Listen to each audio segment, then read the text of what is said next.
Boas a todas e benvidas a este segundo día das xornadas de formación sindical organizadas por ISCA. Na tarde de hoxe temos organizadas dúas palestras. Vou comezar falando da segunda porque vai haber un pequeno cambio. A segunda palestra, que se titula Como nos venden, ia estar presentada por Pepe Mayo, que é o secretario comarcal de Compostela da CIGA e militante do movemento redista, pero por cuestións laborais ao final non pode asistir.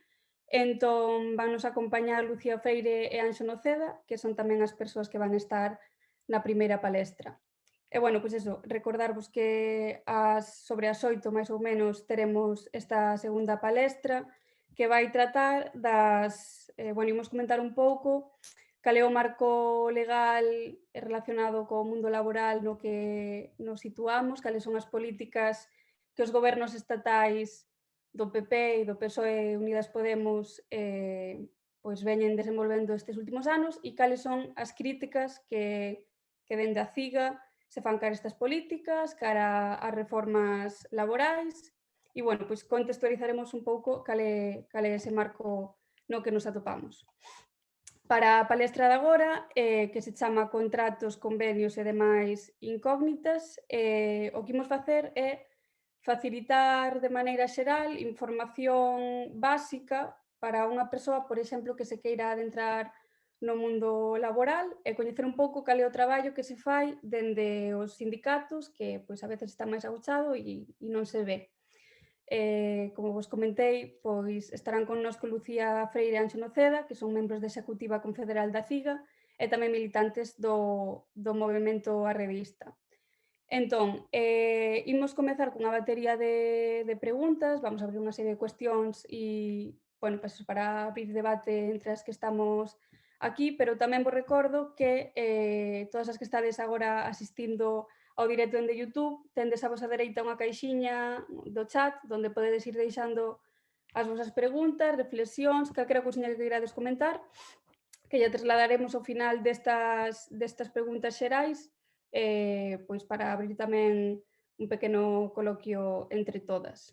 Entón, xa non me esplaio máis, e vamos a comezar entón con esta serie de preguntas. A min gustaríame empezar contextualizando un pouco para saber o que son os convenios colectivos, como se negocian e se nos podedes comentar pois cal é a súa importancia.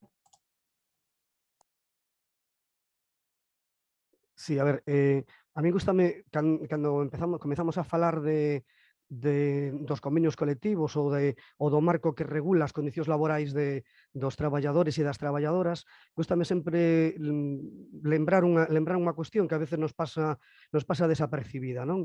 E é que si exceptuamos o que son o marco legal máis xenérico, falamos do Estatuto dos Traballadores, falamos da Lei Orgánica de Liberdade Sindical e mesmo o que poida determinar en canto ao mundo laboral a propia sacrosanta Constitución, hai outra parte que é justamente o que tú preguntas, que son os convenios colectivos, e convén que teñamos en conta que unha pequena reflexión, digo, para darlle a importancia que ten, e é que un convenio colectivo é un ámbito donde como cidadáns traballadores e traballadoras temos tamén a capacidade de legislar. Quer dizer, a veces pensamos que só se legisla nun parlamento, sexa do ámbito que sexa, ou mesmo no ámbito dun pleno municipal, non? Bueno, cando se negocia un convenio colectivo, estamos tamén estamos legislando as normas polas que nos vamos rexir no ámbito que teña ese convenio colectivo, non? E iso creo que é importante que o teñamos sempre en conta para ter tamén ou resaltar tamén xustamente a importancia do convenio colectivo. Pero por outro lado, e despois si, por decirlo de alguma maneira, de falar desta parte positiva, tamén significar, e en todo caso, nesto que vou enunciar agora, si cadra podemos entrar máis xa no último bloco no que iba a estar o compañeiro Pepe, e é que non esquezamos que as empresas co mundo do traballo, en esta maravillosa democracia que nos venden, é xustamente o eido máis antidemocrático e totalitario que existe. Entón, claro, nese contexto é no que se moven, ou no que nos movemos os traballadores e as traballadoras, e no que vos ides mover vos se non estades ahora mismo traballando canto vos incorporedes ao mundo laboral, non?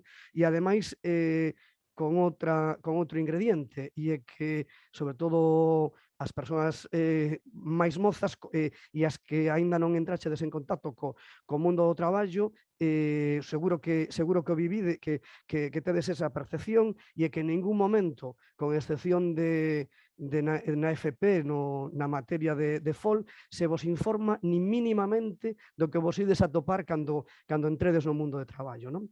Entón, dito isto, que é un convenio colectivo? Pois un convenio colectivo é a norma que rixe, a norma que rixe no concreto, na concreción desa legislación xenérica, no ámbito que se negocie. Por que digo ámbito que se negocia? Porque os convenios colectivos poden ser tanto de ámbito provincial, como de ámbito de empresa, como de ámbito autonómico, como tamén de ámbito estatal, non? E é xustamente este último ámbito o que máis combatimos nós como sindicato soberanista e como sindicato de clase, e ademais é unha das cuestións onde sistemáticamente se pretende incidir, non? Se pretende darlle cada vez máis competencias ao que son os convenios de ámbito estatal, non? Como se negocian? O negocia a representación sindical existente en cada no ámbito. Imaginemos que falamos dun convenio colectivo, pois de ámbito, por exemplo, de ámbito provincial, e, por exemplo, falemos do convenio colectivo pois, por exemplo, do metal, non? Que probablemente polas loitas que se teñen dado en este sector é un dos máis coñecidos. Pois esa negociación faise en proporción á representación sindical que existe no sector.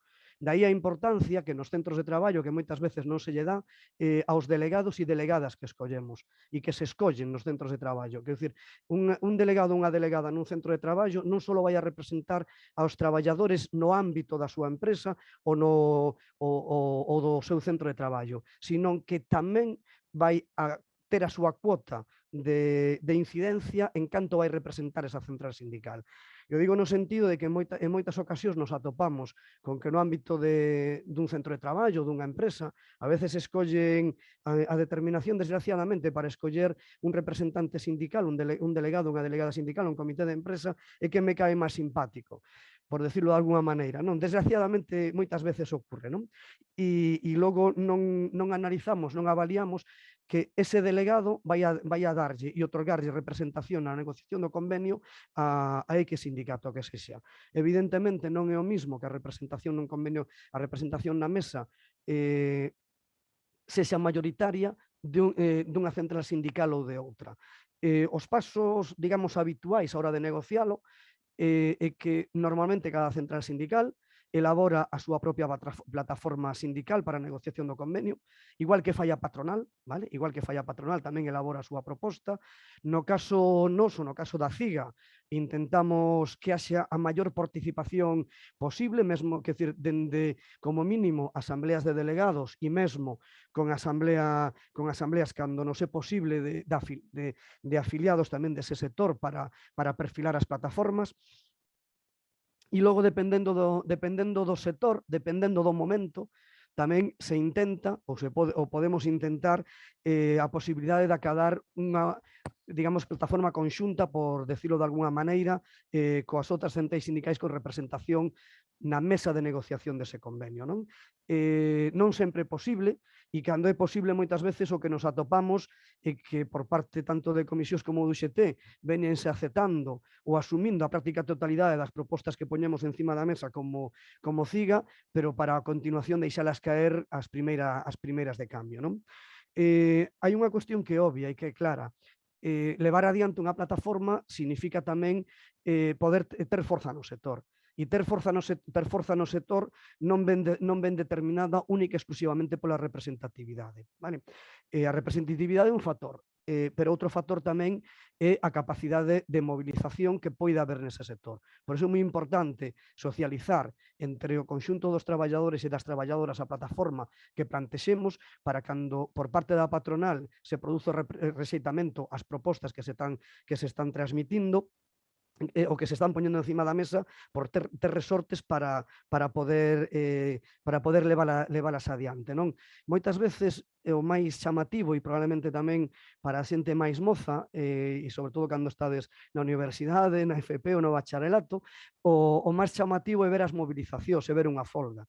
E o que moitas veces non se percibe é todo o traballo que hai antes de poder chegar a plasmar unha folga. Quer dizer, cando chegas ou consigues desenvolver unha folga é que é un punto onde conseguiches que as túas propostas fosen asumidas pola maioría dos traballadores e das traballadoras. E incluso, en moitas ocasións, hai un exemplo bueno, ou dous exemplos, así por falar no inmediato, no máis inmediato que puderon ser, por exemplo, a folga da limpeza no convenio provincial da Coruña, esta última folga no metal de Pontevedra, ou mesmo a convocatoria de folga, perdón, ou mesmo na última negociación do convenio colectivo do metal da provincia da Coruña, sin ter maioría absoluta na negociación do convenio, vale?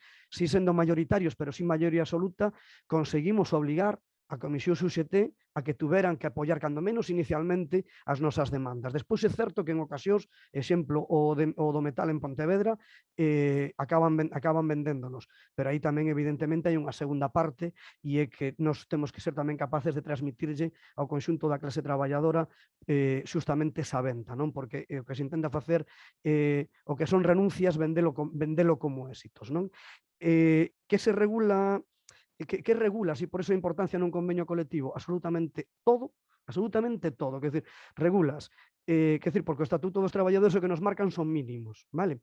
O dereito a folga non o regulas porque xa está na propia Constitución española e no Estatuto dos Traballadores, pero a partir de aí regulas o ámbito de aplicación, regulas a vixencia do convenio, os convenios poden negociarse por 1 ano, por 2, por 3 ou por 4, regulas os salarios, regulas a xornada laboral, regulas si vas ter máis período de vacacións ou non do mínimo establecido dos 30 días naturais por ano traballado, regulas si vas ter máis de 2 pagas extras no ano ou non, digo 2 porque son as que establece o Estatuto dos Traballadores, podes modificar cuestións mesmo de normativa global, quer decir, por exemplo, en Galiza fomos a avanzadilla de algo que ides ver agora moi probablemente que se vai vender como un gran éxito da negociación do diálogo social, se non xa veredes, un dos grandes anuncios que vai haber, é que por lei se vai a modificar todo relativo á ultraactividade do convenio colectivo. Esa palabreja o que significa é que un convenio colectivo, antes da reforma laboral da última de 2012 do Partido Popular, un convenio colectivo cando remataba a súa vixencia, é certo que non nos incrementaban o salario, bueno, incluso se podía negociar que se incrementara, pero bueno, normal é que non nos lo incrementaran, pero o resto do convenio colectivo seguía vixente. Eso que se chama ultraactividade, ultravixencia. Eliminar esa ultraactividade e esa ultravixencia significa que cando remata a vixencia do convenio colectivo, o convenio colectivo desaparece e automáticamente te irías ao Estatuto dos Traballadores, non? O sea, mínimos.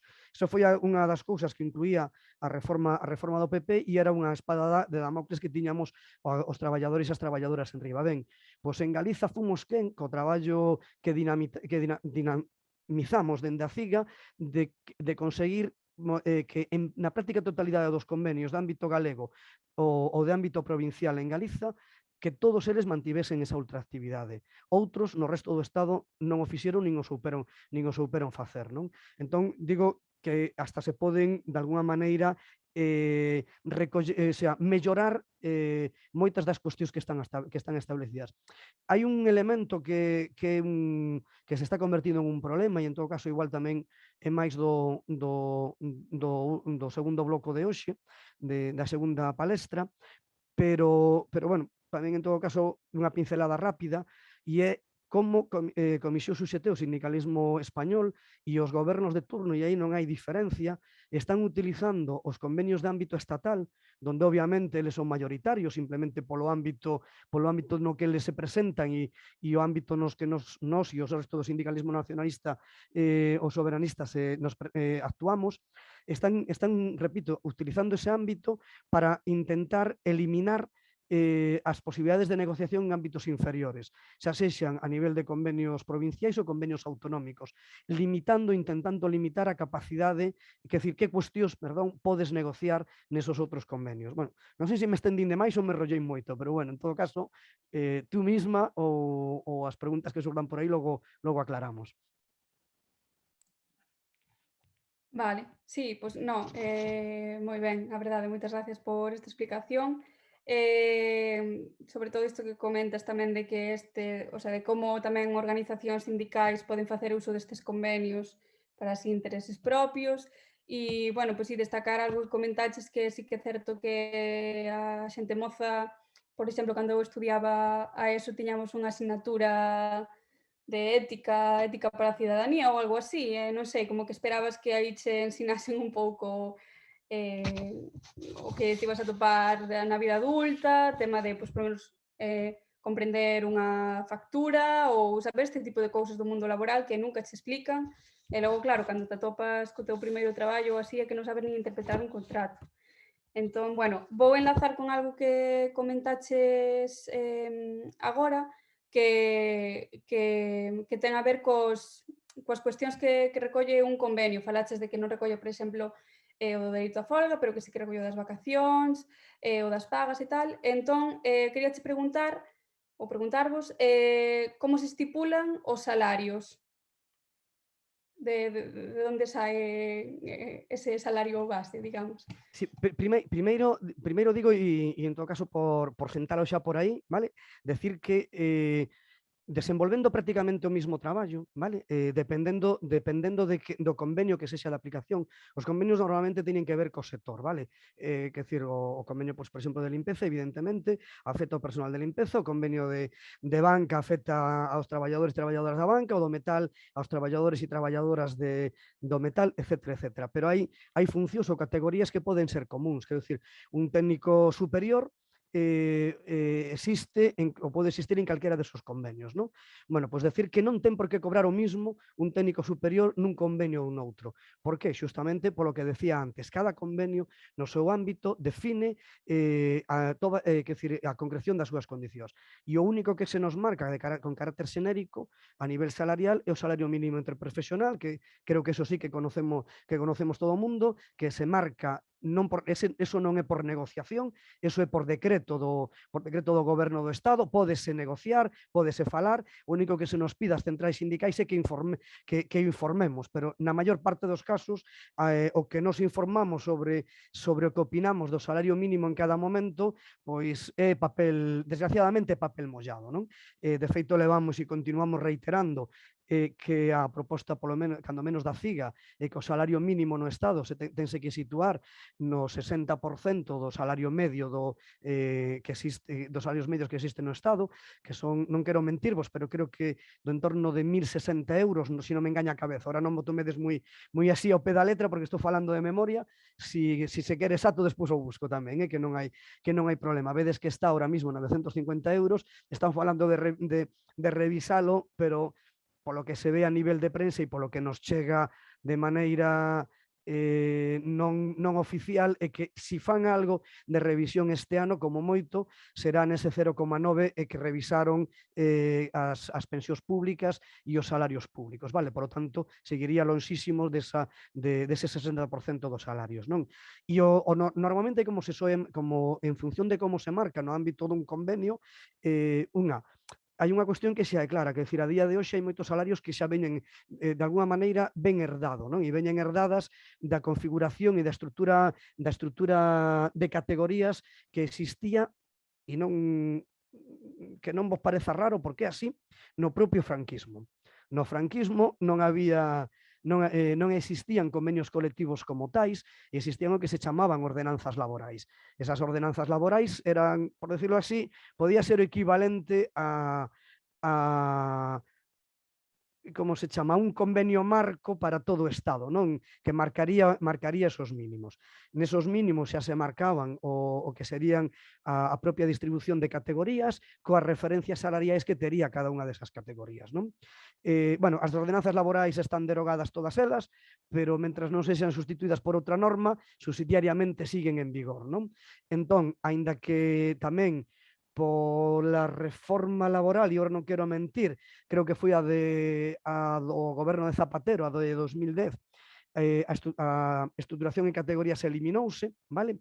E eliminaronse as categorías profesionais e pasouse a falar de grupos profesionais, pero si a escala salarial vense mantendo, digamos, nesa herdanza por categorías, non? A partir de aí o que se veu producindo foron bueno, os incrementos salariais que se poden, o que cada ano se poñían encima da mesa nesas plataformas, ou se poñían encima da mesa nesas plataformas que vos comentaba, nesas plataformas de reivindicativas que vos comentaba, que en moitas ocasións tiñan ou partían dun referente que era o IPC de cada ano a hora de revalorizalas, e que nos últimos anos se desligaron ou se pretenderon desligar tamén do IPC, incluso nos mesmos non consideramos tampouco ese IPC como referente que era fai anos, justamente tamén polas reformulacións que se lle fixeron ao IPC e que realmente non mide exhaustivamente o que se incrementa o custe da vida para un traballador ou unha traballadora, sino que mide outro ou nos dá unha medición de outros elementos que a veces poucos teñen que ver con ese tipo de situacións, non? E logo hai outro elemento tamén que polo menos nós temos plantexado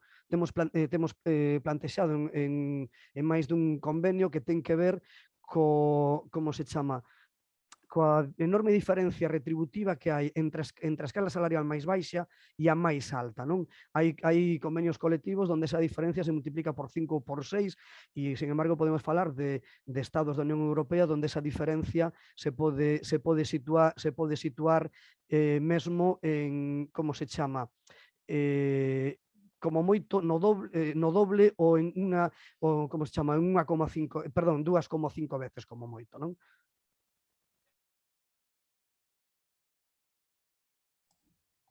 Vale, moi ben. Pois quería preguntarvos tamén estes convenios onde os podemos consultar, porque por contar unha experiencia persoal, eu no primeiro traballo que tiven cando me deron, bueno, non sei se recordo se foi na entrevista ou cando me deron a firmar o contrato, comentáronme que o salario estaba estipulado por convenio e eu preguntei por este convenio onde podía solicitar ou para elo, e comentáronme que eso que podía topar na rede. Bueno, eu cheguei a casa, busquei por internet, vime loca, conseguín atopar un documento bastante extenso con un montón de datos, un montón de cifras que non se poden interpretar. Entón, pois eso, que quería vos preguntar si un traballador ten dereito a recibir ese convenio ou no caso de que, o sea, non de recibir o convenio, sino de poder acceder a él, a lelo, ou no caso de non ser así, a donde pode acudirse a algún portal web ou algún sitio específico onde poda ir a preguntar por o convenio para podelo ler.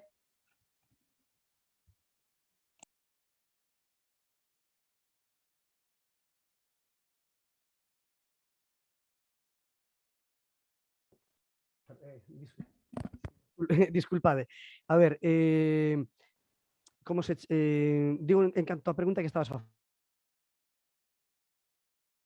Perdonade que estaba silenciado. Decía que en principio o acceso ao convenio colectivo, o que tú comentabas, é correcto. O que pasa é que tamén a veces depende de que convenio sexa, pode ser máis fácil de atopar ou non. Quero dicir, os convenios máis comuns, como os convenios que pode ser convenios de metal, de limpeza, de banca, de hostelería, son facilmente accesibles por rede, vale? E incluso podes atopar 50.000 páxinas onde accedas a eles. Convenios máis específicos, como por exemplo convenios do sector TIC ou menos coñecidos, pode ser máis complexo ou máis complicado acceder, pero aínda así, quer dizer, calquera convenio colectivo é obrigatorio que estexa publicado no BOE, quer dizer, non ten por que estar en todos, pero bueno, ou no BOE ou no DOGA ou no boletín oficial da provincia que corresponda, calqueira deles, vale? Eso, polo tanto, indo a consulta en calquera desos boletíns se podería acceder independentemente do ámbito, dependendo do ámbito. E logo, no caso de Galiza, temos un rexistro de convenios colectivos que espero que melloraran, como se chama, a web, porque era bastante engorrosa de manexear, non sei ahora mismo se a melloraron, que en concreto a web do Consello Galego de Relacións Laborais, onde teñen unha base de convenios de aplicación en Galiza, que decir, aí pois non vas a topar o convenio de hostelería de Madrid, por exemplo, pero si vas a topar todos os convenios de ámbito estatal, todos os convenios de ámbito galego e todos os convenios de empresa ou provinciais que existan en Galiza, vale? Logo, a través da nosa propia web, da CIGA, teño que reconocer que tampouco é que sexamos a día de hoxe ainda moi como se chama, moi puntillosos ou moi puntuais a hora de actualizar, pero tamén é outra posibilidade de recorrer a información dos convenios colectivos, non? E logo, en canto a que comentabas de, como se chama, en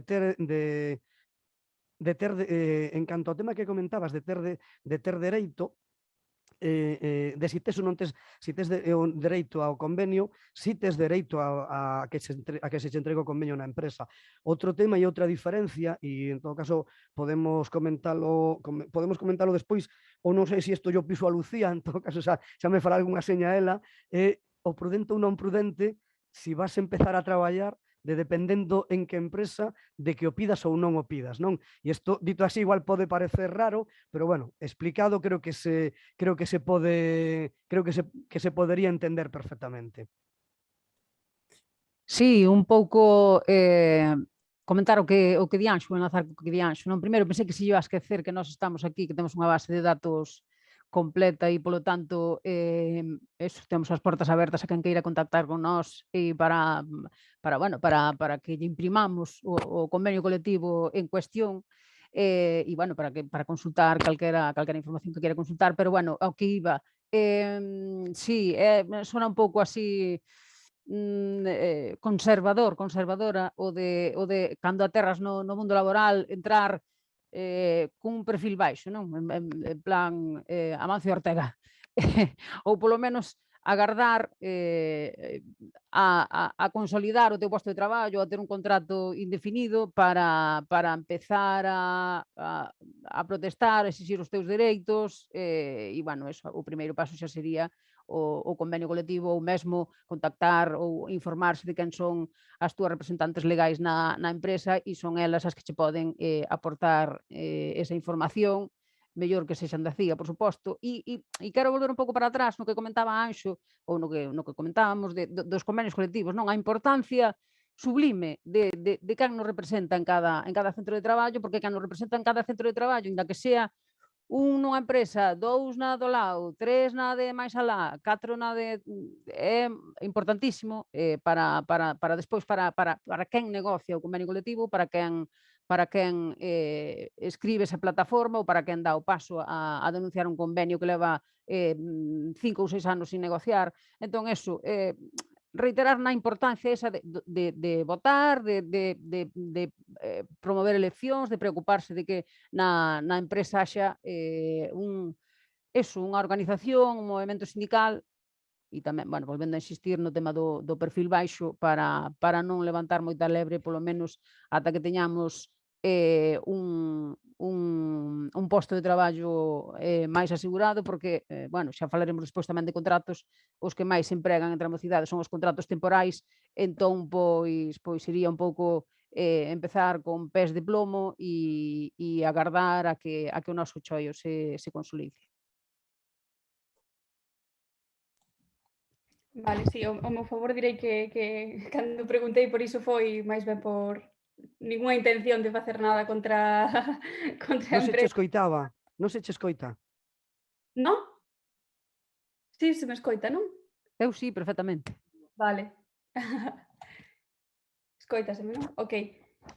Pero sí que tamén recomendo non empezar xa entrando a machete a preguntar por ese tipo de cuestións.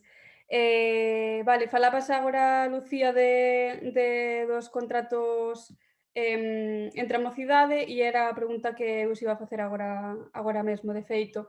Cales son os máis habituais na mocidade e se lle podes dar consellos a unha moza que se adentra no mundo laboral?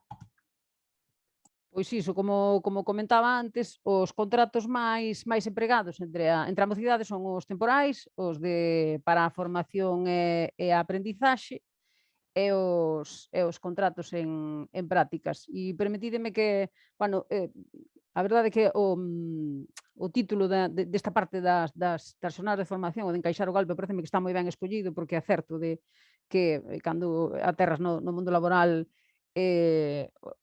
non paras de recibir golpes, e o primeiro golpe que vos quería dar é que, ou salientar, que entre os anos 2019 e 2020 a poboación activa menor de 35 anos pasou dun 35% a un 21,4%, e foi entre os contratos temporais precisamente onde máis emprego se destruiu, non? Na súa maioría mulleres.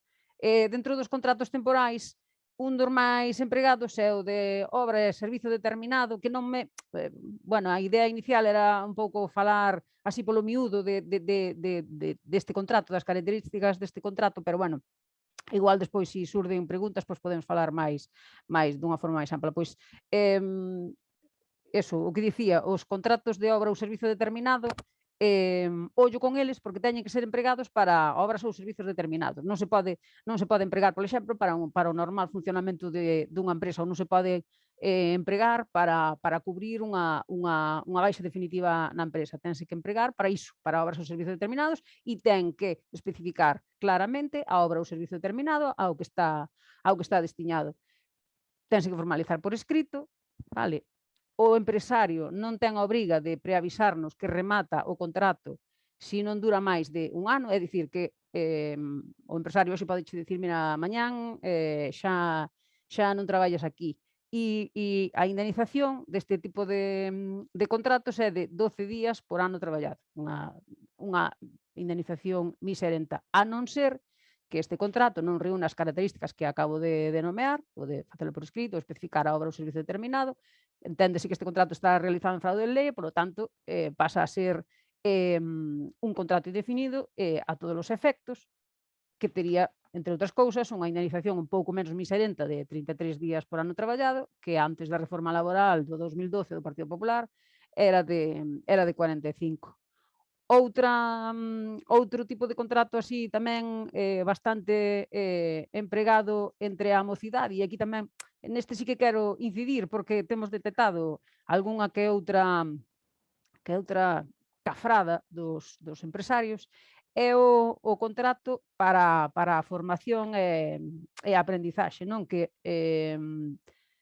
como tamén ben di o seu nome, pois é un contrato para compaxinar formación e actividade laboral na empresa. Pero, sorprendentemente, esa formación non sube dun 25% durante o primeiro ano ou dun 15% durante o segundo ou terceiro ano. Aquí onde temos detectada moita cafarada por parte dos empresarios é que sí que lles seducía o de pagar salarios de un 85% ou 75%, dependendo dos casos, pero non lles seducía ou non iba con eles a idea da formación. Temos detectado persoas traballadoras con este tipo de contrato que non cobraban o 100%, traballaban, perdón, o 100% da como se chama, da xornada, e, ademais, incluso facendo horas extras igual que o resto do persoal, non? Por certo, hai que dicir que o goberno progre do Estado español ten enriba da mesa un anteproxecto de lei de reforma da formación profesional, baixo un moderno eufemismo chamado formación profesional dual, que isto daría para outras xornadas de formación, que, entre outras cousas, implicaría que suba o poder de decisión das empresas dentro da formación deses traballadores e das traballadoras. Incluso poderían dar esa formación se esas empresas dispuxeran de instalacións, non? Entón, bueno, eu falo así destes dous, así máis polo miúdo, porque me parecen así os máis sangrantes e polas, eso, como dicía antes, as cafradas que temos detectadas por parte dos empresarios á hora de eso, suscribir este tipo de contratos e ao final, pois, mira, eu fago o que me dá gana, que son o que teño a pasta e ti, pois, xa te fastidias. Eh, que- Ai, Si me disculpa. permi- Sí, sí, sí, sí, Si perdón, me Ánxel. permitides un momentiño, digo polo tema que tocabades antes, e non sei, non sei se tú Nacereo comentabas, porque houve un momento que non escoitaba, pero sí quería dar en todo caso un tema, comentar algo sobre o tema que reflexionaba Lucía do tema do perfil baixo cando non temos esta habilidade. E digo porque dito así igual, hasta o podemos, que decir, para que non quede ou que non pareza unha, como se chama, o que non se poden facer malas interpretacións, non? Hai unha cuestión que é moi clara, que decir, un traballador ou unha traballadora que ten un contrato eventual, hai unha que decir, ao principio de que a empresa, o mundo laboral democrático non ten nada, quero decir, aquí manda o señor ou a señora que ten os cartos, evidentemente, desde logo é o máis vulnerable con diferencia. Entón, hai unha maneira de actuar que pode ser, pois, directamente ir de cara, que evidentemente se alguén o asume, pois perfecto e tería absolutamente todo o respaldo e todo apoio, pero si partimos tamén de, como se chama, de que esa persona conseguir que teña un empregando ao que é representación sindical, ou quero dicir, que non se entenda que ese perfil baixo non facer, non. Quero dicir, no exemplo que tú preguntabas antes do contrato, mira, o contrato podo pedilo eu directamente, perdón, o convenio podo pedilo eu directamente, ou podo pedir má representación sindical. Eu podo integrarme no traballo da sección sindical da CIGA, por exemplo, e vai ser, en todo caso, a sección sindical da CIGA no seu conxunto quen dé resposta. Quer dizer, que non se entenda como son temporal, levo pouco tempo e me teño que fastidiar. No. Quer dizer, vamos a intentar, en todo caso, ser máis intelixentes que eles, vale? E intentar ganarlles, por decirlo de alguna maneira, a pesar de que ostentan todo ese poder que lle dá os cartos, ou que lle dan. E cales opinades vos que son como os casos así máis sangrantes que poida haber de abusos no traballo que unha persoa pois decida, aínda que sexa de perfil baixo, pois que se decida ou para denunciar ou para ir á CIGA, cales opinades que son eses casos? Un dos abusos que máis se estila entre a mocidade e que hai que ter moito cuidado, por iso hai que incidir niso, cando che poñen unha carta de despedimento diante, non asinala ou de asinala co non conforme, porque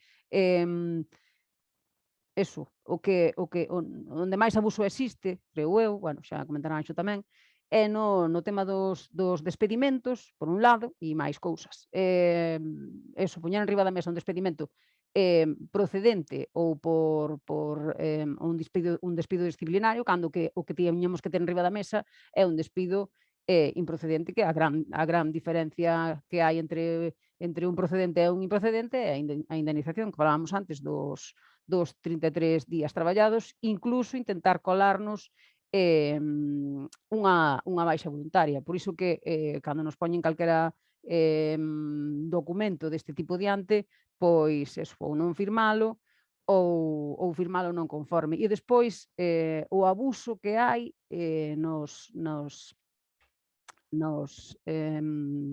bueno, xa foiseme o santo a ceo.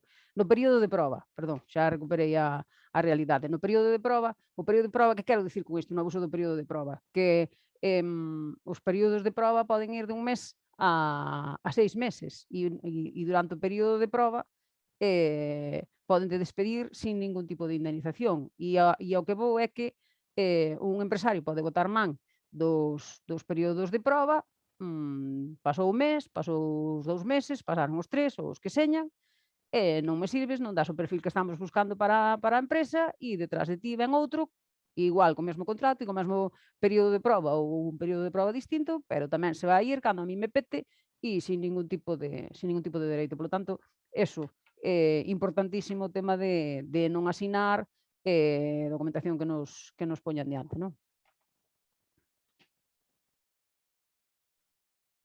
Sí, sí, en todo caso apuntar, digo, dúas cuestións máis nas que se incide moito por parte de... Non sei se me escoita agora. Sí. Sí, incidir, digo, apuntar dúas cuestións máis onde tamén se abusa ou se comete moitísimo abuso nos centros do traballo, no centro do traballo, e que non son outras. Unha xa comentou Lucía, cando falou dos contratos de formación, e é que en vez de darnos formación no período na porcentaxe de xornada que corresponde dar a formación, se nos obriga a traballar esa xornada laboral cando logo non se nos vai a retribuir, non? E esta situación que falamos dos contratos de formación ou aprendizaxe aínda é peor, no que tampouco, que outra forma ou vai a ser coa reformulación legal que se está falando agora, unha forma de explotación aínda maior, o tema das, como se chama, da FP dual, non? Esa un, e outro é o tema dos excesos de xornada. Xa sexan porque teño unha xornada laboral completa e me están mandando facer horas extras que logo non se me retribuyen, ou ben xa sexa porque teño un contrato parcial, un contrato de media xornada e se me está exixindo facer a xornada completa. Quer dicir, esos son abusos tamén bastante habituais, e logo do tema que tú comentabas, denunciables son todos, incluso co perfil baixo. E entón, agora creo que podo facer unha boa explicación práctica do que significaría perfil baixo.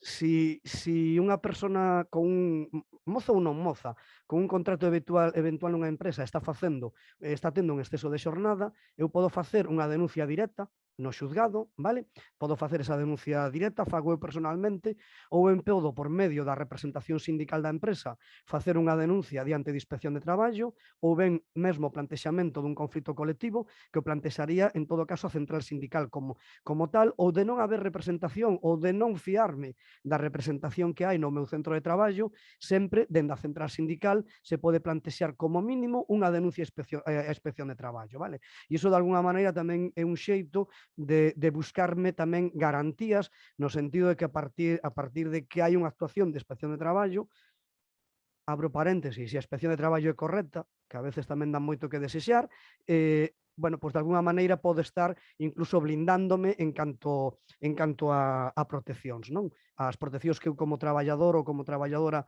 poida ter no futuro. Permitídeme que engada que o da temporalidade para as empresas é, vamos, é a panacea, porque ben porque os contratos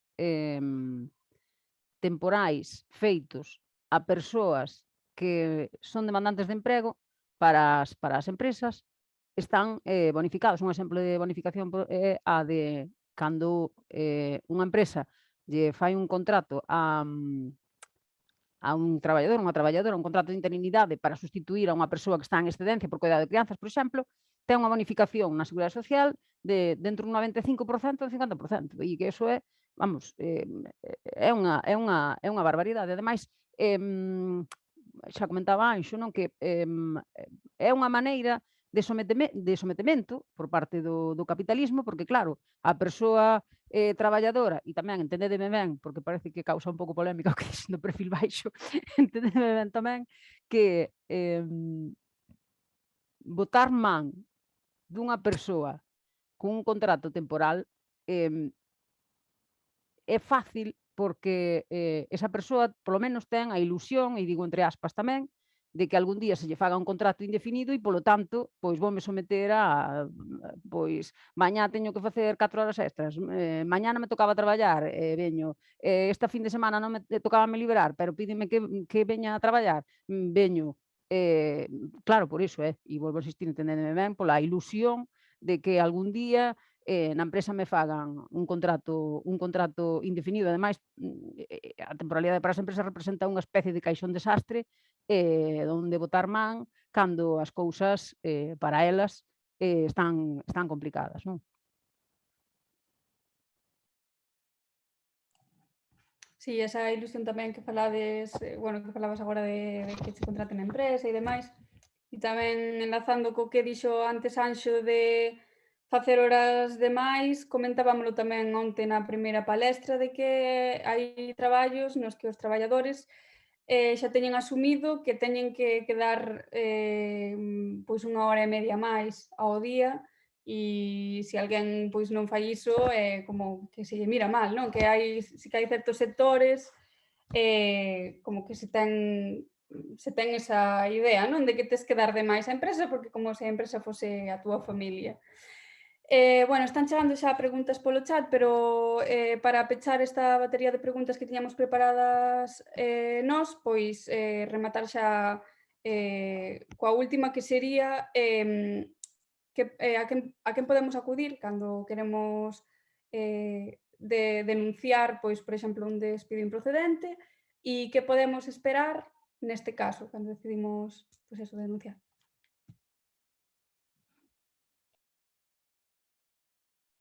A ver, a hora de facer unha, como se chama? A hora de facer unha denuncia polo motivo que sexa, quer decir, no mundo laboral tes, por decirlo, por resumir así, tes dúas institucións, dous organismos donde podes facer as denuncias, non?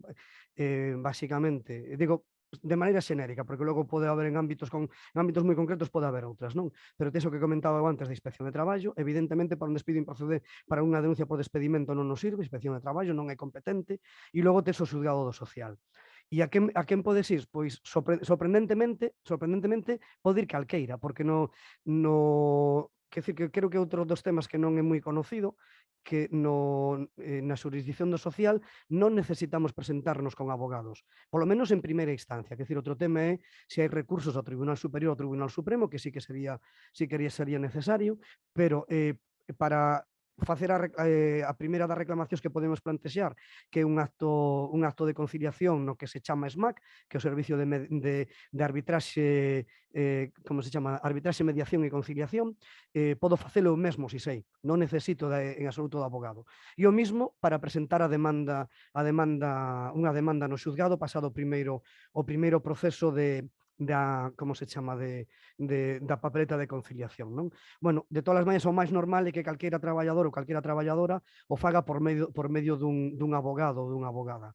Evidentemente, despachos de abogados laboralistas hai 50.000, o que soi ocurrir e o que polo menos nos temos claro é que cando hai unha situación dun despedimento ou dunha actuación irregular nunha empresa, soe trascender o individual. Quer decir, pode ser unha persona a que veña polo local ou pode ser unha persona na que se focalice nun momento determinado, pero de seguro que eso está ocurrindo con máis, non? Sexa a situación que sexa que me obligan toda a plantilla, como tú decías antes, facendo esa hora ou asumindo facer esa hora e pico de máis, co cal, quero dicir, evidentemente a recomendación, polo menos nosa, é que se faga por medio dunha central sindical. Por qué?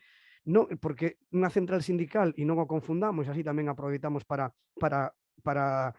deixalo claro, lonxe do que se pode pensar, incluso do que algunhas centrais sindicais practican, non é unha asesoría xurídica. A asesoría xurídica, en todo caso, é unha ferramenta máis da central sindical, é un medio máis do que dispoñemos os traballadores e as traballadoras afiliados á central sindical para defendernos, pero que en moitas ocasións eso, e como se avanza demais, é fundamentalmente se aparte da denuncia legal que probablemente teña que facer para evitar prescricións, acompaño eso de movilización e do que damos en chamar unha loita sindical, non? Entón, evidentemente, como podes facer? Podelo facer individualmente, podes ir a un abogado laboralista, recomendación, si queres que eso sente precedentes a futuro e mellorar condicións non só individuais, sino tamén colectivas, venta ciga.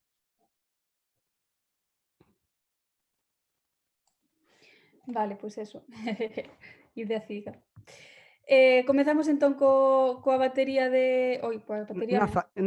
Nazaré, unha cousiña, digo porque me quedaba, e o apuntei no antes, vale? Quedábame un tema, e eu creo que polo menos non me alo solo, non me vou alongar. Quer decir, porque creo que son dúas formas de explotación que a veces, de explotación laboral, para todo o mundo, pero creo que fundamentalmente para a xente moza e que non la venden como non la venden. E son as ETTs e os centros especiais de emprego.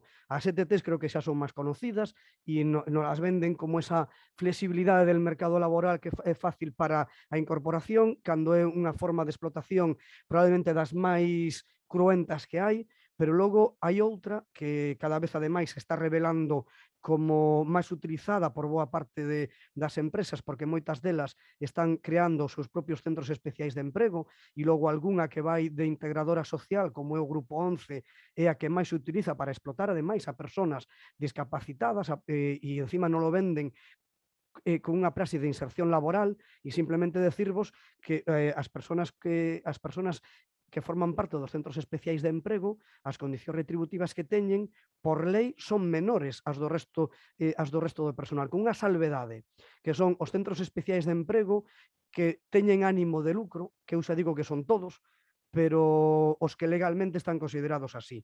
E, bueno, como ese coñecimento é de moi difícil acceso, algúns aproveitanse e lle están aplicando, aínda que sexan de ánimo de lucro, xa vos digo, para que vos o sepades, se é o caso de alguén, todos os centros especiais do Grupo 11, Centro Especial de Emprego e Unión, por poñer, por exemplo, e con ánimo de lucro. Bueno, pois salvo ali donde se lle está dando a batalla, as condicións que están aplicando son inferiores ao do resto dos traballadores dese centro de traballo. E creo que son, quer dizer, calqueira delas cruenta, pero esta última creo que moitísimo máis. Apuntar que, por exemplo, Correos tamén bota man de centros de especiais de emprego con ánimo de lucro. Por exemplo, Correos, para o transporte do correo, pois tamén utiliza esta fórmula tan axeitada para as empresas, para pagar salarios, bueno, miserentos. Pois obrigado por estes apuntes, porque eu desto non tiña nin idea da 11 Correos, personalmente. Vamos entón xa coas preguntas do chat. A primeira delas di: moita xente pensa que as leis son outras, a marxe da cuestión do poder, a correlación de forzas e a loita de clases. A negociación dun convenio amosaría precisamente o contrario, non é? Mira, podes repetir a pregunta, que a primeira parte entrecortouse e non entendín o que decías? Sí. Di que moita xente pensa que as leis son neutras, que están á marxe da cuestión do poder, da correlación de forzas e da loita de clases. Entón, pregunta si a negociación dun convenio amosaría precisamente o contrario a isto. Se estou entendendo a pregunta, no tema da neutralidade das leis. Eu creo que Exacto. polo que levamos comentando todo o rato, tanto Lucía como eu, creo que se denota precisamente que as leis non son neutras, non? Quer dizer, non é neutro por poñer, por exemplo, que se determine a baixada que comentaba Lucía a raíz da reforma laboral do ano 2010, perdón, do ano 2012, que se rebaixe a indemnización por un despido improcedente. Quer dizer, un despido improcedente non é máis que como empresario non ten ningún motivo para despedirme, o que pode facer é directamente poñendo cartos encima da mesa, quer dizer, esa é a lei do máis forte, me pon na calle. E logo, outra cuestión clara, no Estado español o despido é libre, o único problema é o que costa. Quanto costa? Canto costa poñer unha persona na calle? Bueno, evidentemente non é neutro, decir que poñerme a min na calle vai costar menos, non é neutro. Eso é favorable xustamente para quen no seu ámbito laboral actúa dunha maneira dictatorial. Non é neutro que a única capacidade de organización e de contratación dunha empresa no Estado español estexa otorgada ao empresario, ao empresariado. E solo ali donde somos quen de, como se chama, de contrapoñer coa movilización modificacións ou modificalo a través da negociación colectiva e cando podes intentar poñerlle ou intentar poñerlle cortapisas, non? A negociación colectiva na negociación colectiva, no convenio colectivo, eu creo que, quer dicir, non sei se a pregunta pretendía decir que o convenio colectivo amosa o tema de que as leis non son neutras. Eu o que como se chama, o que sí creo e o que estou convencido é que a negociación dun convenio colectivo, dunha mellora nun centro de traballo das condicións laborais, o que sí demostra e o que sí acredita é xustamente que os avances se van a producir sempre, sempre, sempre cando tú exerces as armas que tes como clase traballadora, non? Que non é outra xustamente que ter clarísimo como se chama, a pervivencia e existencia da lonta de clases. Por iso tamén, dende pequeniños nos adestran en que eso xa non existe, que unha cousa do pasado, de trasnoitados e de non sei cantas cousas, non? Entón, quero dicir, para min, os convenios colectivos evidencian que a loita de clases existe, evidencian que canta máis organización e canta máis forza cuidamos ter os traballadores e as traballadoras, si vamos ser quen de poder avanzar, non?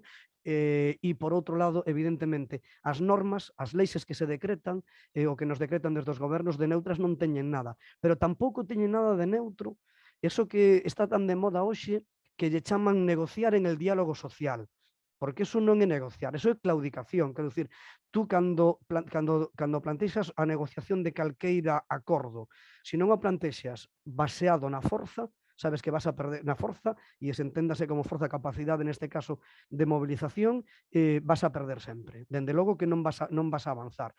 E logo terás todos os medios de comunicación del mundo e máis para vender unha derrota como un avance para a clase traballadora. Eso sí que o vas a ter, non? Pero tamén eles están interesados en eso.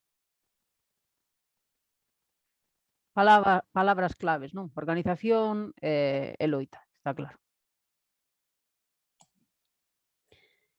Vale, pois pasamos rápido tamén ás seguintes preguntas, porque ainda timos 3 ou 4 máis.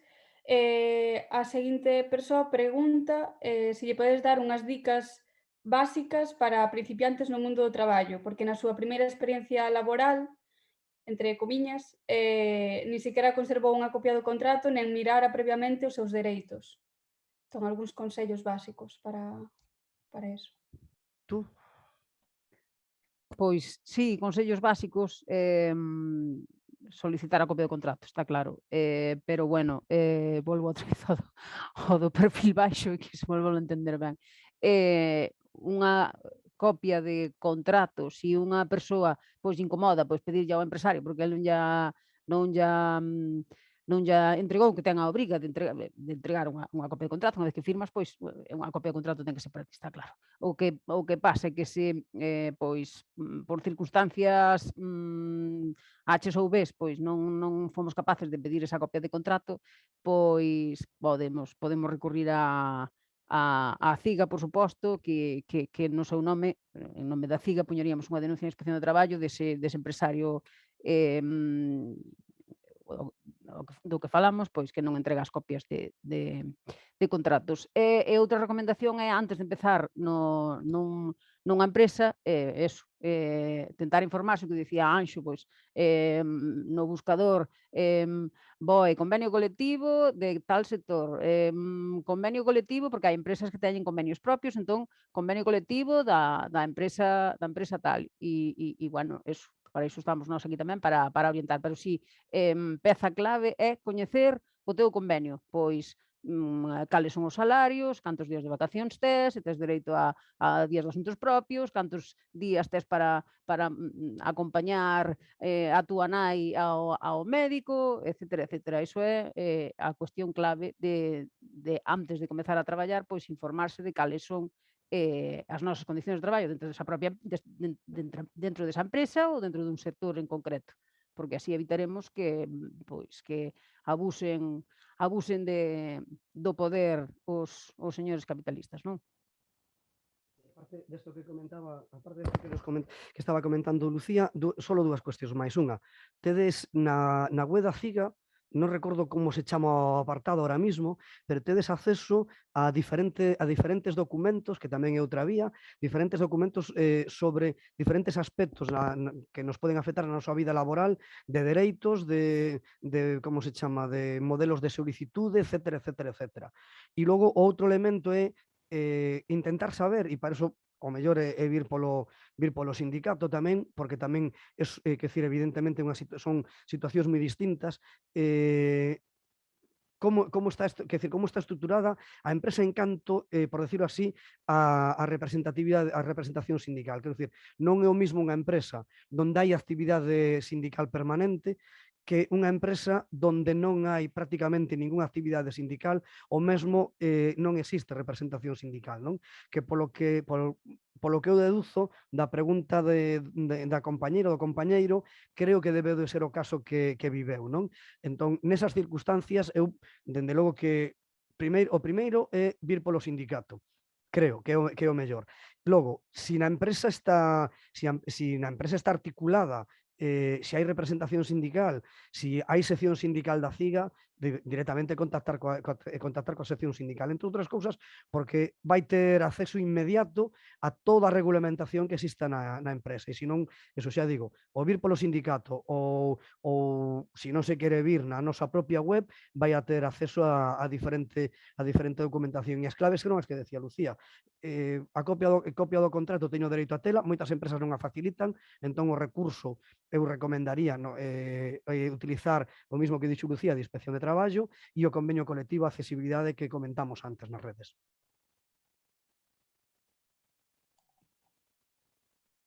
De acordo. Pois, seguindo co tema dos convenios, preguntan, en sectores ultraprecarizados e con elevada presenza da mocidade traballadora, como pode ser a hostalaría ou outras novas formas de sobreexplotación, que ferramentas hai para a negociación dos convenios?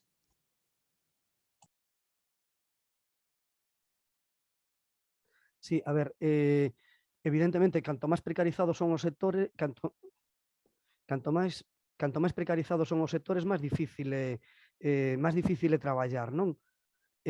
Ou máis complicado de traballar. Por exemplo, no sector da hostelería, que é moi variável, que decir, no sector de hostelería temos multitude como se chama, de dimensións de empresa, non? Temos desde hoteles que teñen 100 traballadores, incluso dentro dos propios hoteles temos diferentes estamentos, porque isto, outra forma de precarizar son as subcontratacións, e o conocido comúnmente como Kelis é unha maneira de precarizar aínda máis dentro dun sector precarizado e non formarían parte, por decirlo así, da propia plantilla do hotel. E logo temos, bueno, pois, como se chama, o que son os pequenos establecimentos de hostelería, donde moitísimos deles mesmo non chegan nin a 6 traballadores e, polo tanto, non vai haber representación sindical, porque o que si nos establece o Estatuto dos Traballadores é que para que esa representación sindical, como mínimo, ten que ter a empresa 6 traballadores e traballadoras, non? Entón, neses sectores, polo menos a articulación que intentamos facer dende a CIGA é por medio das asambleas de delegados primeiro, ali donde os hai, e logo, por outro lado, asambleas de afiliados e, se nos é posible, mesmo asambleas do conxunto dos traballadores do sector, non? Isto último, somos conscientes que ten moitísimas dificultades, porque nas asambleas, sobre todo, deste último nivel que falaba, ou deste primeiro nivel, como queramos ver que falo, todo o mundo ten posto na súa orella que igual hai algún, como se chama, hai algunha persona que vai ser un submarino del jefe de calquer sitio, non?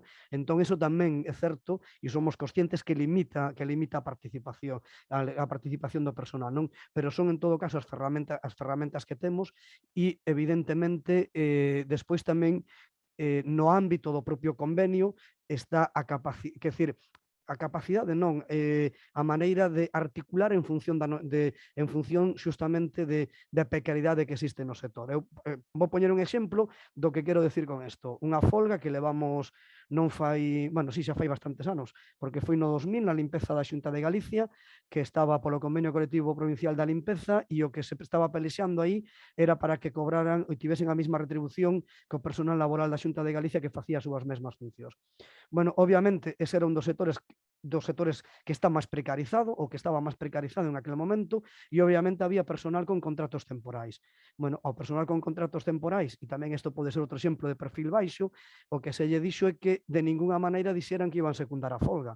que eles viñeran, o sea, que elas, porque maioritariamente ademais eran todas compañeiras, que viñeran a traballar e que non pasaba nada. Cando chegaran ao centro de traballo iba a haber ali uns energúmenos e energúmenas que non os iban deixar pasar, que chamaran ao encargado e que dixeran que non deixaban pasar. A consecuencia foi que 3 días, 4 días despois, o propio encargado lle dixo, bueno, non volvan hasta que acaba a folga.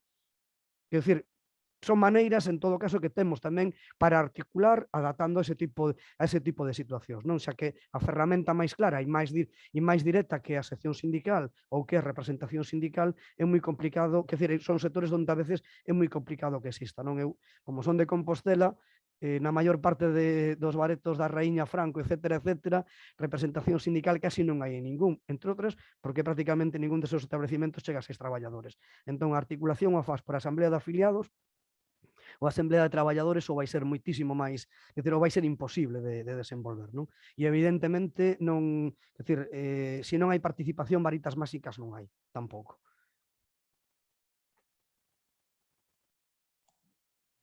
Vale, pois temos que ir terminando, entón vou facer unha pregunta máis, pero penso que xa se responde co que comentaches agora, Dimo, porque se así paso para a outra que temos. Dice, no caso de actividades como a arqueoloxía, onde os traballadores temos contratos extremadamente curtos e, polo tanto, non hai representación nin estabilidade, como se negociaría o convenio? Sí, hai un salvo que a mí me engaña a cabeza, que igual me engaña, existe un convenio galego de arqueoloxía, salvo que como se chama, salvo que xa non está en vigor, que non o podo asegurar ahora mismo, e ese convenio no seu momento conseguiuse negociar por medio de, como se chama, hai que decirlo, en aquel momento había parte da patronal que era proclive a que se negociase un convenio de ámbito galego, puideranse facer eleccións sindicais, creo recordar que 4 ou 5 empresas e foron a partir de aí como se nucleou a negociación do convenio, non? En caso de que non exista representación sindical, pódese negociar dende unha asamblea de traballadores, vale? De acordo, pois entón facemos xa a última, que pensei que igual esta se iba a estender un poquinho máis. Xa pechamos con esta. Alén dos contratos de suposta formación, están certas prácticas universitarias precisas para rematar o grao. E di que no seu caso, por exemplo, que en farmacia, onde se traballa absolutamente gratis. Que podemos facer aí? A ver, eu creo que eso está, quer decir, tedes que disculpar, pero é unha parte que eu polo menos non teño excesivo coñecimento, non? E teño, si tal, algo máis de coñecimento do que é a formación, a FP dual, onde tamén hai unha parte que non é retribuída, aínda que, se non me engaño, hai outra que si o é, e no tema das prácticas da universidade, hasta onde chego eu, nada dela é retribuída e, ademais, non está considerada como relación laboral, non? Dende logo que para nós o que implica, porque vai máis alá, esa regulamentación vai máis alá do que sería a negociación do propio convenio colectivo, dun convenio colectivo, e que se establecese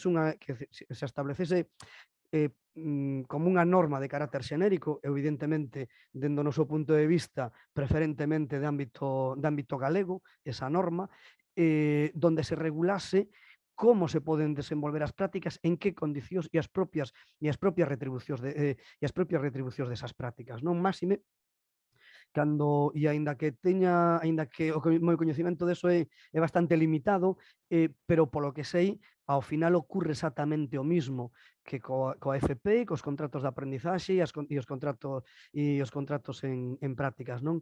E é que a formación é a mínima e realmente o que estou facendo é prestando un servicio sin obter ningunha retribución, non? Eu, quero dicir, o que si teño claro, e así tamén, nese sentido, tamén estamos facendo diferentes propostas dende a central sindical en que hai que regular, pero bastante máis alá de onde está regulado hoxe o desenvolvemento desas prácticas, non? No sentido de que, desgraciadamente, tal e como está a norma hoxe, permite ese tipo de situacións polas que se están preguntando. Eu tamén incidir no tema dos bolseiros, das bolseiras, non? Que non estean nin sequera recoñecidos no Estatuto dos Traballadores, recoñecidas no Estatuto dos Traballadores. E se non me falla o dato, cando hai salario, algún tipo de retribución, esta non sube do 60 ou 75%. Entón, o tema da precariedade dos bolseiros, das bolseiras, é algo sangrante que non está regulado, como comentaba Anxo, que nos parece gravísimo e porque son persoas que desenrolan, que teñen uns coñecementos despois de anos de estudos e que non lle sea recoñecido con nada de salario ou con un 60 ou un 75%.